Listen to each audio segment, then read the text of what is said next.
আমরা আন্দোলন করি, আত্মগোপন করি, পালাই না। 15ই আগস্টের মতো ওদের চোখের জল দেখার লোক খুঁজে পাওয়া যাবে না বাংলাদেশে। এখন সীমান্তের কাঁটা তার ভেঙে যদি ওপার থেকে এসে কান্নাকাটি করে সেটা অন্য, এটা অন্য কথা, তাই না? তাই একজনের নাম বলতেছিল তো সালাম বারবার। হিন্দিতে একটা গান আছে না, ঝুট বলে কাওয়া কাকে কালি কাওয়াছে না ডরিও। যার নাম উনি উচ্চারণ করলেন ওকে তো জনগণ এই নামে উচ্চারণ করে না, এটা একদম প্রসিদ্ধ হয়ে গেছে, তাই না? বিশ্বাসঘাতক শব্দটা লিখতে সাহিত্যিক, কবি, লেখকরা মানে মির্জাফর লেখে, মির্জাফরই করছে, বিশ্বাসঘাতক করতে লাগে না। আর যার নামটা সুন্দর করে বললেন, ওর নামটাও যে কারো পাখি আছে, ওই নামটা বলে সবাই বুঝতে পারে যে এইটাই সন্তুষ্ট রোল ওঠে না।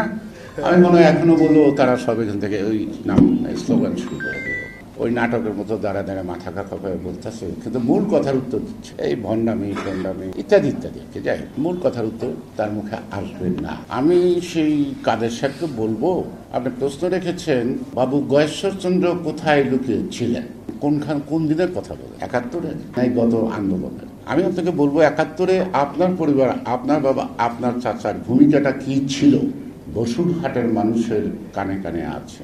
এবং আপনার চাচাকে যে গণপিটুনিতে হত্যা করা হয়েছিল 16ই ডিসেম্বর, এটা আপনার মনে পড়ে না? এটা তো বড়ই তো করেন।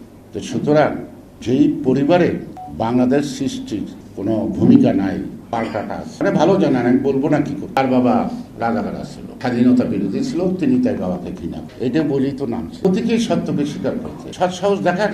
আর আমি গয়েশ্বরে কোথায় ছিলাম তাহলে আপনাকে খুঁজতে হবে অবস্থান করে, তাজউদ্দিনের কবরস্থানে জিজ্ঞেস করতে হবে 71-এ গয়েশ্বরে কই ছিল।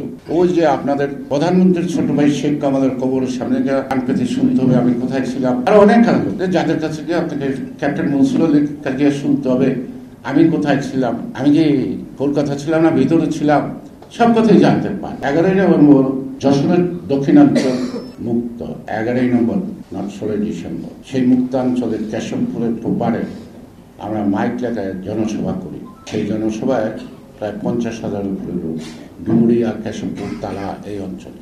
সুতরাং আমরা কোথায় ছিলাম কখন তা জানি না।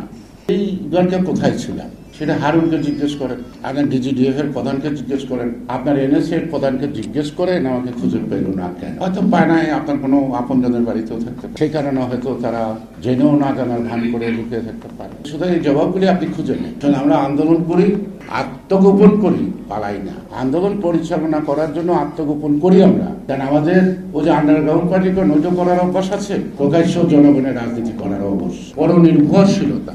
যাদের শক্তি একটি দেশ, যাদের ভোটের শক্তি জনগণের শক্তি নাই, এমটি একদম, অর্থাৎ টবের মধ্যে সাজানো ফুল গাছ, পানির অভাব পড়লে এই গাছটা শুকিয়ে। সুতরাং এই বিদেশি পানি যেদিন বন্ধ হয়ে যাবে তখন আপনাদের নিঃশ্বাস স্তব্ধ হয়ে যাবে। আর আওয়ামী লীগ শব্দটা মুখে আনা সম্ভব হবে না। বিদেশের নির্ভরতায় যারা দেশ পরিচালনা করে, আর যাই হোক সরকারে থাকতে পারে, কিন্তু জনগণের হৃদয়ের তাদের স্থান হয় না। জনগণ নিঃসংকোচে তাদেরকে ঘৃণা করে, মাঝে মাঝে ক্ষোভ প্রকাশ করে। কেন আজকে আপনারা নির্বাচন করছে, 7ই জানুয়ারি নির্বাচন কেউ হার মানাইছে উপজেলা নির্বাচন, কেন ভোট কেন্দ্রের লোক নাই, কেন ভোট কেন্দ্রে নাই? আমরা তো বাধা দিতে যাইনি তাদেরকে, কেন যায় না? আওয়ামী লীগের লোকরাই বা যায় না কেন? কেউ বিশ্বাস করে না তাকে যে ভোট দিবে, সেই ভোটটা সে দিতে পারবে, এই আত্মবিশ্বাসটা আওয়ামী লীগকে যারা ভোট দেয় তাদেরও নাই, তাই তারা ভোট কেন্দ্রে যায়।